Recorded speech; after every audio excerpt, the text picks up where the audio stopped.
अस्सलाम वालेकुम दोस्तों। आरबीएस बेसिक रिसर्च अकेडमी तरफां तव्हां सभी दोस्तनि खे आउं भली कार चवां थो।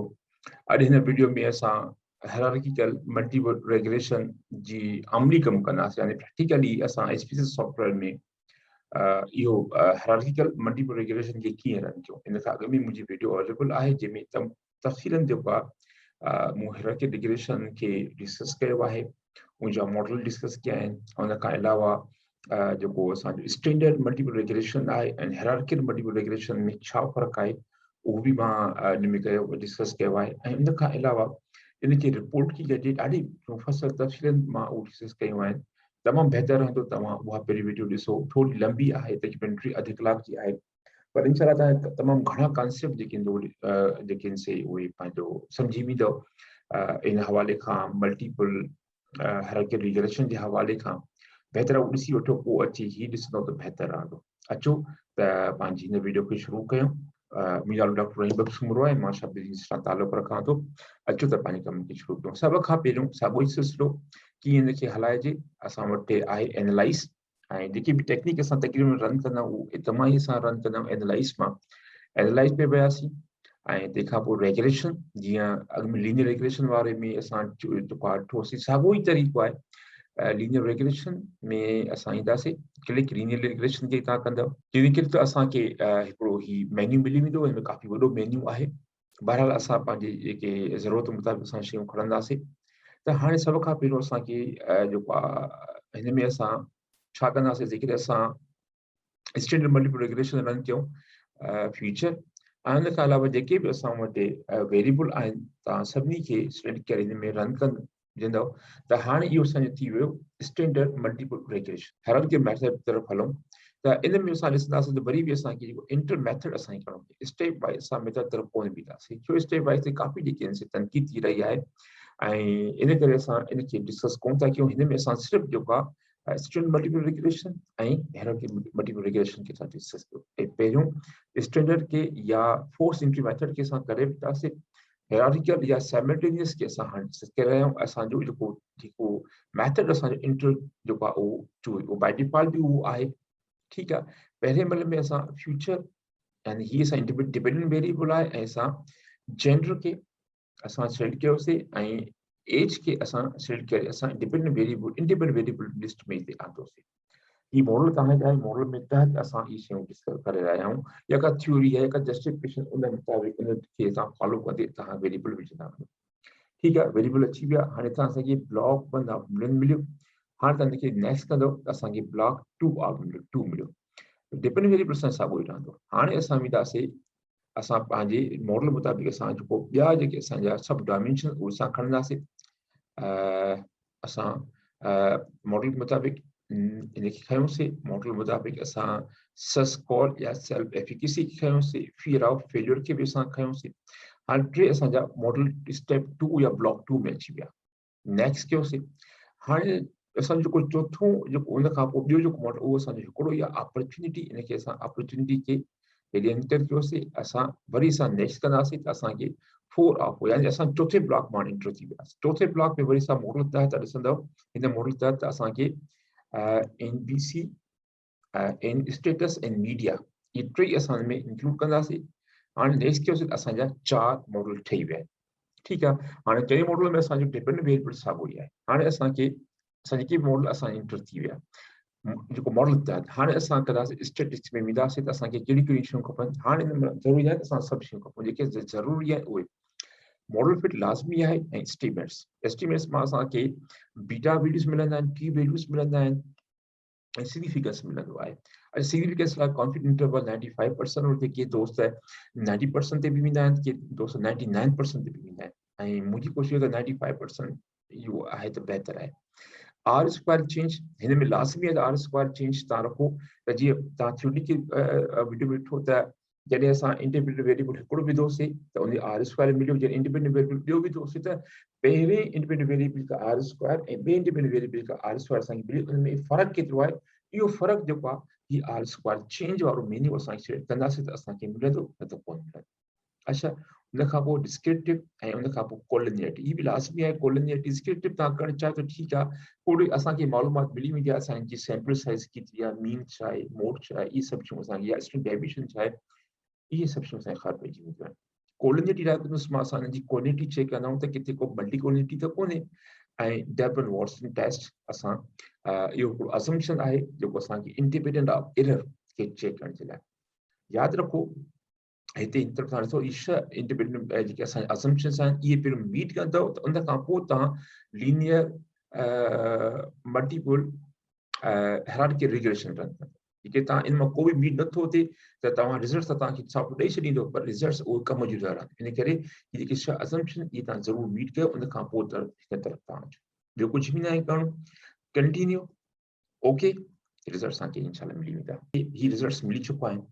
हाणे हिन में सभ खां पहिरियां का असांजी आहे टेबल, उहा आहे डिस्क्रिप्टिव स्टैटिस्टिक्स, जंहिंमें असांखे जेको आहे इन पूरे सैंपल खे डिस्क्राइब करे रहियो आहे। हिनखे हिन में सभ खां पहिरियों आहे त असांजो मीन, हीअ असांजो डिपेंडेंट वेरिएबल आहे, ठीकु आहे, ऐं ही ॿिया असांजा सभु इंडिपेंडेंट वेरिएबल आहिनि। इन सभिनी जो मीन ऐं जेको आहे उहो चेक करे ॿुधाए थो स्टैंडर्ड डेविएशन ऐं द साइज़, सैंपल साइज़ असांजी 1926।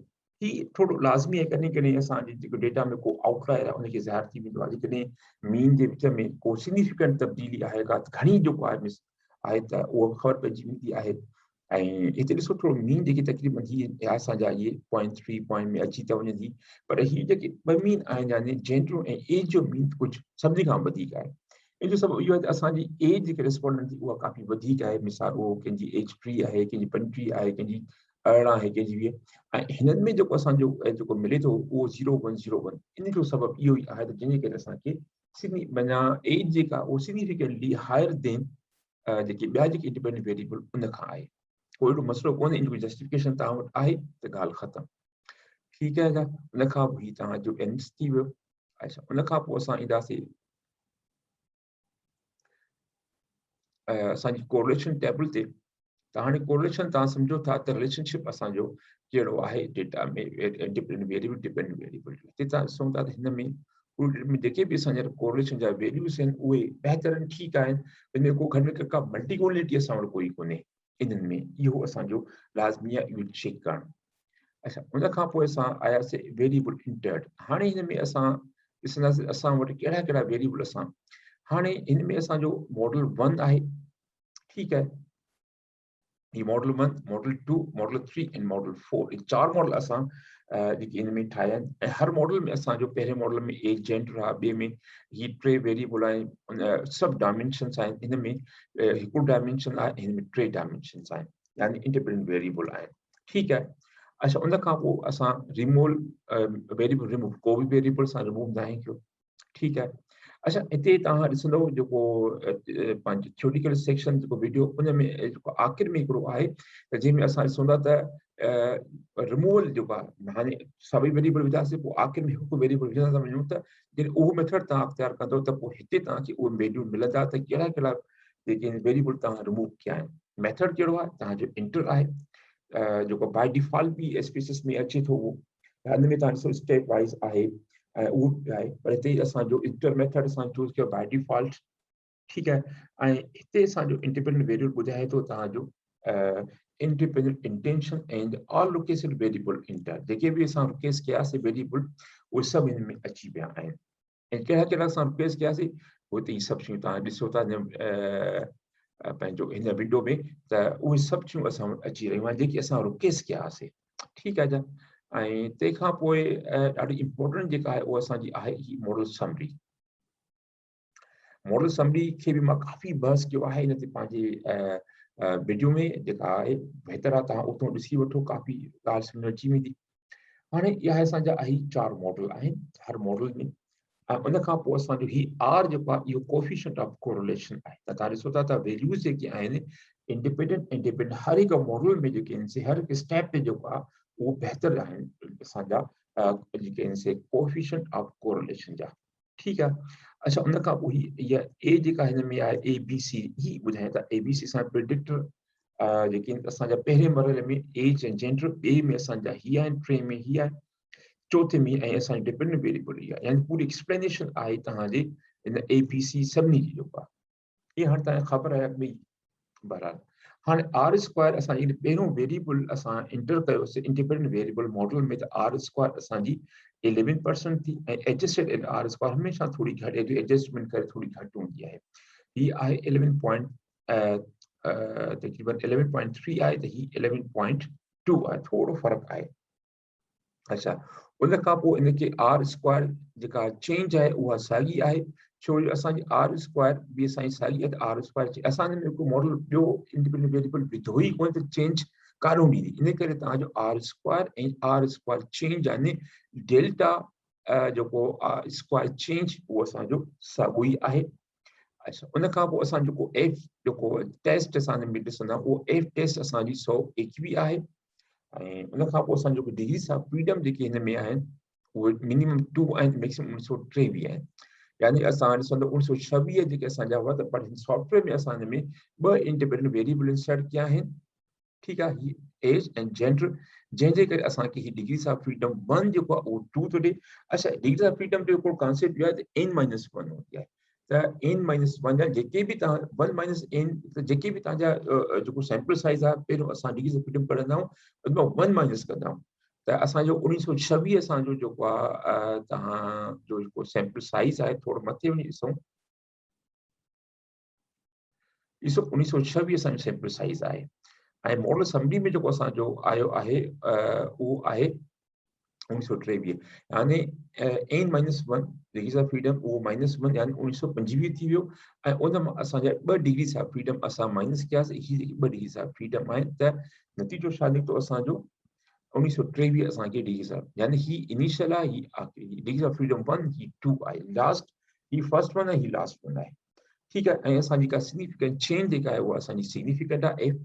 इन जो मक़सदु आहे जेको असांजो ही ॾाढो जेको कंट्रीब्यूशन आहे 11% जेको तव्हांजो मॉडल में इहो ॾाढो सिग्निफिकेंट आहे असांजो एफ टेस्ट जे हवाले खां। एफ टेस्ट जो छा कॉन्सेप्ट आहे, इन लाइ बहितर तव्हां मुंहिंजो रेगुलेशन ते जेके वीडियोस आहे उनमें ॾिसो, त उनमें एफ टेस्ट जो मां पूरी तरीक़े सां डिस्कस कयो आहे।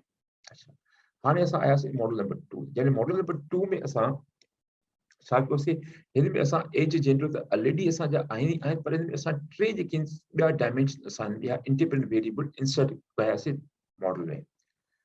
जॾहिं इंसर्ट कयासीं त असांजो तव्हां कोरिलेशन जो वैल्यू थोरो वधियो, कोएफिशिएंट ऑफ कोरिलेशन 33 मां 37% थी वियो।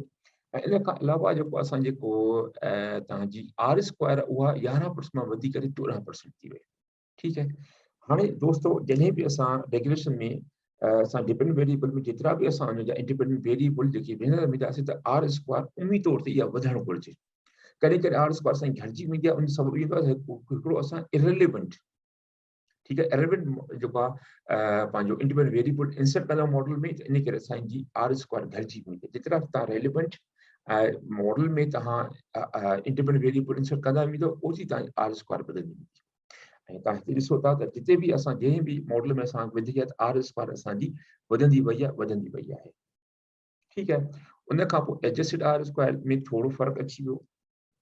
अच्छा, कम जी ॻाल्हि इहा आहे त हाणे असां जेको आहे इहे पॉइंट यानी 3% असांजो जेको आहे उहो आर स्क्वायर चेंज आहे, 3% काॾों आयो, उहो हिन मां आयो। ठीकु आहे, 14% मां 11% माइनस कंदासीं त असांजो 3% अची वियो। हाणे इहा आर स्क्वायर चेंज जेका उहा असांजी थी, हाणे इहा चेंज केतिरी सिग्निफिकेंट आहे या न, इहा असांखे ख़बर पइजी वेंदी एफ टेस्ट मां।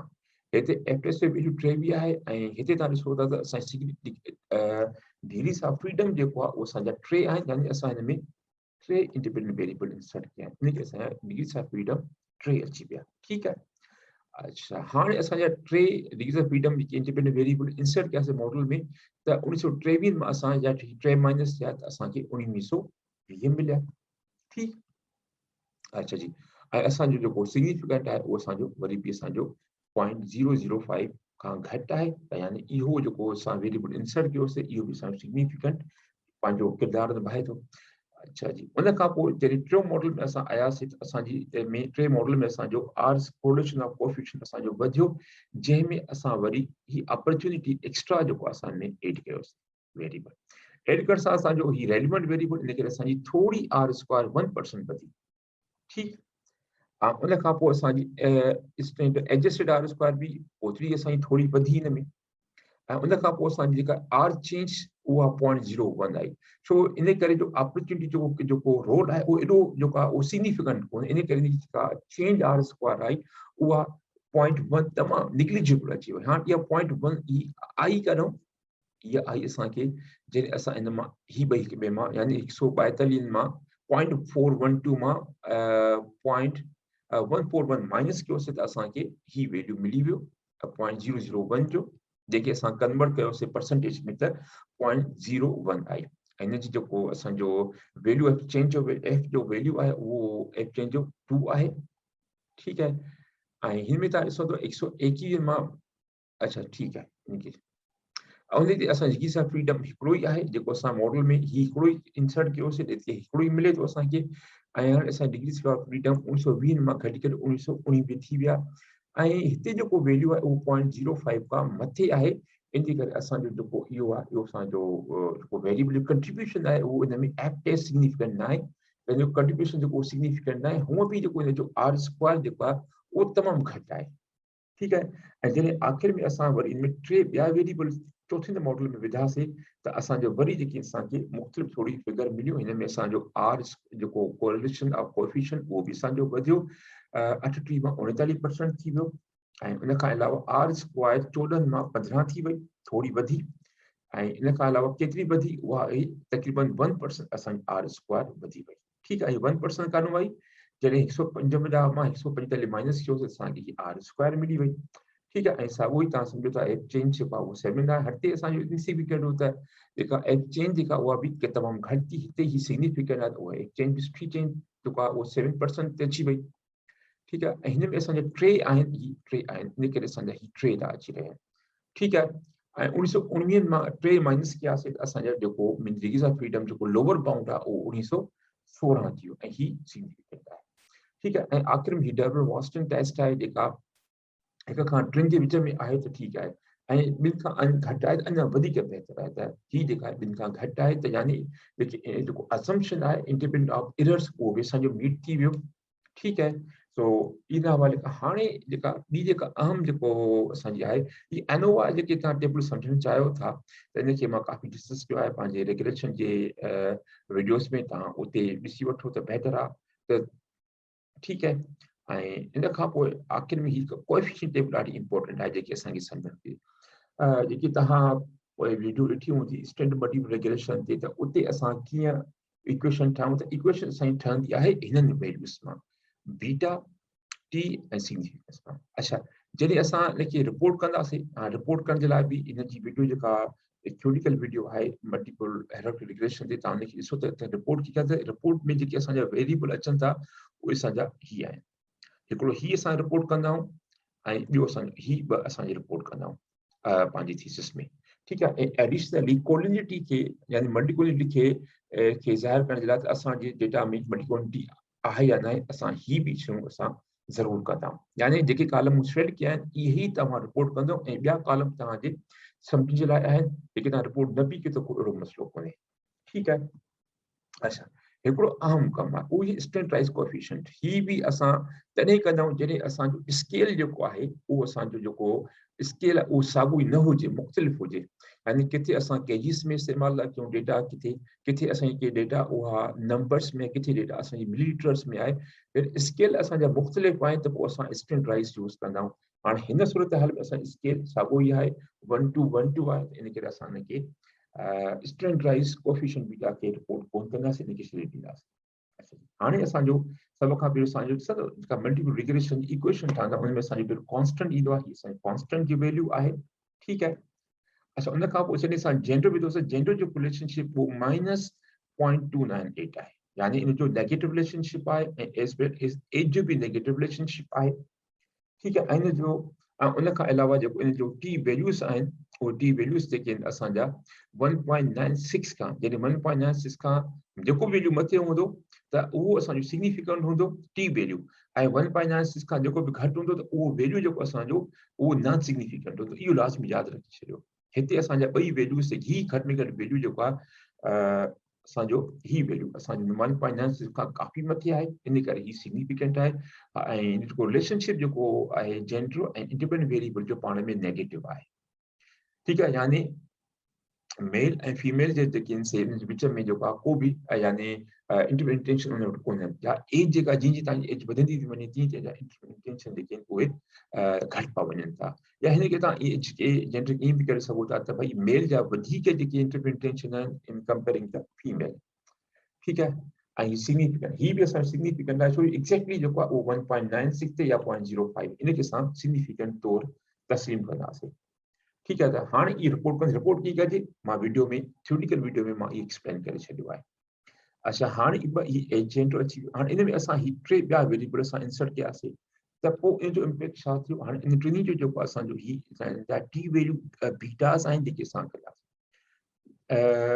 जेको आहे ही पहिरियों जेको इंडिपेंडेंट वेरिएबल आहे त नॉलेज ऑफ एंटरप्रेन्योर जेको मशहूरु जेकी तव्हांखे ख़बर हो जेको कारोबार कयो उनजो इम्पैक्ट जेको 14% आहे पॉज़िटिव रिलेशनशिप आहे यानी जेतिरी तव्हांखे वधीक मालूमात हूंदी जेको जेकी सक्सेसफुल एंटरप्रेन्योर ओतिरा जा इंटरप्रिटेशन वधंदा ऐं ही आहे सेल्फ एफिकेसी त पंहिंजो पाण महसूसु कयो था तव्हां कारोबार करे सघो था उन लाइ ज़रूरु लियाकतूं सलाहियतूं ऐं स्किल तव्हां वटि आहिनि ठीकु आहे तजुर्बो वो भी पॉजिटिव रिलेशनशिप है हालांकि जो रिलेशनशिप 5% है काफी घट है पर सिग्निफिकेंट वो सिग्निफिकेंट भी है फिर आप फेलियर जो नेगेटिव रिलेशनशिप है यो भी सिग्निफिकेंट है यानी इसके ट्राई जे के असा जा आहिन जो रिलेशनशिप टिनी जो है वो असा जो आहिन वो असा जा सिग्निफिकेंट भी आहिन ऐं हिकिड़ो नेगेटिव है फिर तकरीबन जो मां लिटरेचर में पढ़ो वो नेगेटिव जो जेतिरो तव्हां खौफ वधीक हूंदो ओतिरो तव्हांजा इंटरप्रिटेशन घटि पा वेंदा ऐं हिते तव्हां ॾिसंदव त उहो साॻियो ई तव्हांजी टी वैल्यू जेके बि आहिनि जा 1.96 खां मथे इन करे सभु जेके असांजा सिग्निफिकेंट आहिनि ठीकु आहे टे मॉडल में असां वरी इन में अपॉर्चुनिटी हिकिड़ो ॿियो वेरिएबल इन में असां इंसर्ट कयोसीं जंहिंजो इम्पैक्ट 2% आहे ऐं जेको टी वैल्यू उहो 1.44 आहे जेको 1.96 खां घटि आहे इन जे करे तव्हां ॾिसो था इन जेको पी वैल्यू जेको आहे उहो 0.04 खां 0.5 खां मथे आहे इन करे इहो स्टैटिस्टिकली इनसिग्निफिकेंट है ठीक है आखिर में जेके असांजो इनमें असां जेके शयूं कयूं आहिनि थोरो आखिरी मॉडल खे ॾिसी वठूं आखिरी मॉडल में वरी असांजो जेको आहे जंहिंमें असां टे नवां ॿई वेरिएबल असां इंसर्ट कयासीं हिन में ठीकु आहे त उहे जेके असांजा पहिरियों जेको एन बी यानी एआई कम्युनिटी में हिन जो नेगेटिव रिलेशनशिप आहे ऐं तव्हांजे डिपेंडेंट वेरिएबल्स आहे हिन जो पॉज़िटिव आहे हिन जो बि पॉज़िटिव आहे जेतोणीकि त जेके इम्पैक्ट जेको आहे उहो घटि आहिनि वैल्यूज़ जेके घटि आहिनि पर पॉज़िटिव इम्पैक्ट त आहे पंहिंजी जॻह ते अच्छा ही उन जा टी वैल्यूज़ आहिनि ही टी वैल्यू जेको आहे 1.96 खां घटि आहे इन करे ही जेको सिग्निफिकेंट न आहे स्टैटिस्टिकली इहो सिग्निफिकेंट न आहे कंट्रीब्यूशन जो नेगेटिव बि आहे ऐं स्टेटस ही बि जेको आहे स्टैटिस्टिकली नॉन सिग्निफिकेंट आहे छो जो ही वैल्यू 1.96 खां घटि आहे इहो आहे 1.86 असांखे खपे 1.96 इन करे हिन जो को वैल्यू 0.6 आहे यानी 0.5 खां मथे ही बि स्टैटिस्टिकली नॉन सिग्निफिकेंट ऐं लास्टली मीडिया जेको आहे उहो सिग्निफिकेंट आहे इन जो वैल्यू 1.96 खां मथे आहे इन करे ही सिग्निफिकेंट आहे असांजो ठीकु आहे त हाणे इन हवाले खां उमेद कयां थो ही शयूं तव्हांखे सम्झ में अची वियूं ऐं रिपोर्ट कीअं कजे उहो बि थ्योरिटिकल वीडियो थोरो वॾो आहे तक़रीबन अधु कलाक जो आहे पर तव्हां ॾिसंदव तव्हांखे काफ़ी बहितर लॻंदो ऐं इनशाला जेकी रिपोर्ट कीअं कजे जेके कॉन्सेप्ट आहिनि हियरार्कियल खां उहे सभु तव्हांजा जेके उहे क्लियर थी वेंदा हाणे ही वधीक टेबल असांजे एतिरे कम जूं न आहिनि ठीकु आहे बसि नंढी ॻाल्हि मां तव्हांखे आख़िर में इहा रुगो कंदो हलंदुसि त जेका असांजी कोलिनिटी जेकी डायग्नोस्टिक्स आहे जंहिंमें टॉलरेंस ऐं VIF जा वैल्यूज़ आहिनि टॉलरेंस ऐं VIF खे मुफ़सल तरीक़े सां एक्सप्लेन कयो आहे पंहिंजे रेगुलेशन जी वीडियोज़ में तव्हां उते ॾिसी वठो त बहितर आहे ऐं उनजा वैल्यूज़ जेके आहिनि उहे वैल्यूज़ बि जेके असांजे विदिन रेंज आहिनि यानी इहे वैल्यू जेके बि आहिनि इहे बि कोन था ज़ाहिर कनि त असांजी डेटा में का मल्टी कोलिनिटी आहे हिन हवाले खां असांजी डेटा मल्टी कोलिनिटी खां बिल्कुलु जेको आहे फ्री आहे असम्पशन बि मीट थियल आहिनि ऐं इन नतीजे में जेके डेटा आहे असांखे रिज़ल्ट्स मिलिया आहिनि इहे रिज़ल्ट असांजा वैलिड आहिनि ऐं रिज़ल्ट्स तव्हां जेको आहे रिपोर्ट करे सघो था पंहिंजे रिसर्च पेपर में रिसर्च थीसिस में ठीकु आहे त उमेद कयां थो त हीअ वीडियो तव्हांखे काफ़ी पसंदि ईंदी छो जो हिन में काफ़ी जेको शयूं मां डिस्कस कयूं आहिनि थी सघे थो हिन में ग़लती जी गुंजाइश आहे किथे का मूंखां बि का ग़लती थी वई हुजे तमामु घणी डेटा आहे ऐं जेको आहे वीडियो हेठां कमेंट कयो त जीअं मुंहिंजी इस्लाह थी सघे ऐं आख़िर में ख़ुदा हाफ़िज़ वरी जल्दी हिकु नई वीडियो सां मिलंदा